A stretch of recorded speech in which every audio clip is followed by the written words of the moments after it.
a lot of technology was lost, but over time humans were able to regain what was lost and greatly improved them, surpassing even their ancestors. But humanity's lost is not just the technology.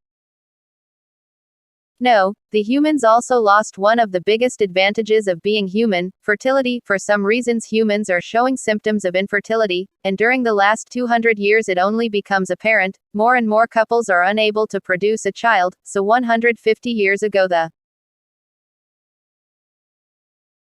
United Government, along with all superpowers, has unanimously made a difficult decision to pursue one of the taboo branches of science, cloning. At first, it was bombarded by a lot of oppositions, but when the government released the data and study of humanity's infertility for the last 200 years, the world was shocked. Data shows that for the last 100 years the human population not only it didn't increase but actually decreases. It was so alarming that study shows that if humans didn't do anything to address the infertility issue, human would be extinct within 200 years later. A lot of alternatives was given, such as in vitro fertilization, or most commonly known as seed project, but it was scrapped 20 years later because humans born this way are showing symptoms of mental issues, such as derangement or aggressive personality. Even with the most advanced technology they can't figure out what's the source of the mental issue. In the end, the governments were forced to shut down the project because cloning is showing good progress. Not only it was cheaper.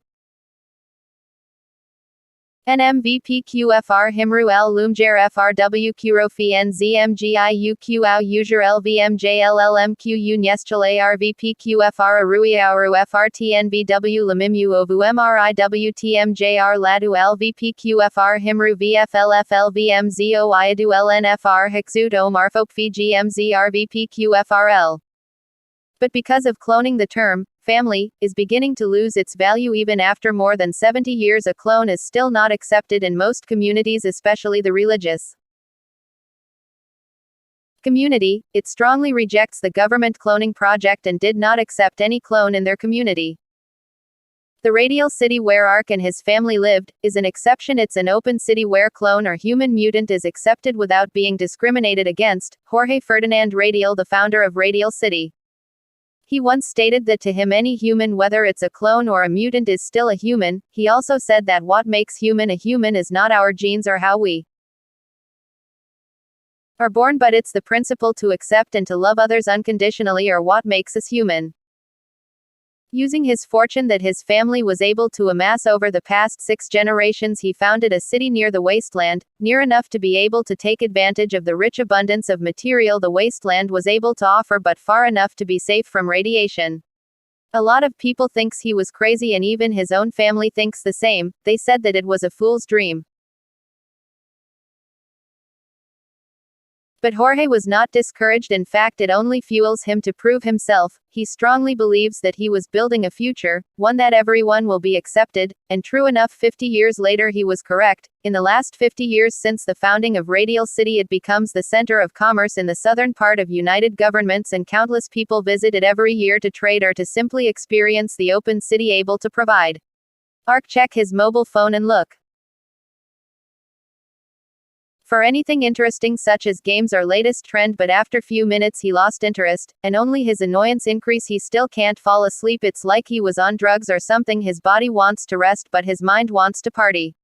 You have new mail. It's been a long time since he gets any personal mail. He gets messages from his sister or from his annoying boss who keeps on taking advantage of him. But never a mail or email. The last email he gets is more than a year ago. It's from his relatives saying don't disturb them anymore. He checks the sender, it was blank. Well, it might be a spam. Even though this was a new account he created after the accident. He can only count on his fingers the people who know this new email address. Click. He opens it. The only thing he saw was a link. The link address covers the whole page. Hey, what the hell is this web address? It must be a prank, right? Has it been like this 2 years ago? He asks himself. He may not be active anymore online, but he was not a novice. Before the accident, he was an active user.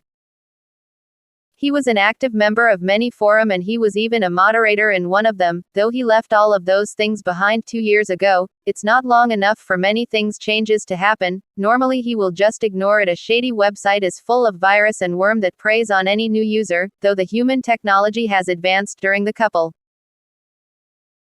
of centuries. The virus and those hackers is also advancing along with the technology. Well, since he has nothing better to do, he can't even fall asleep, so he might as well check the link out. Click. He blacks out.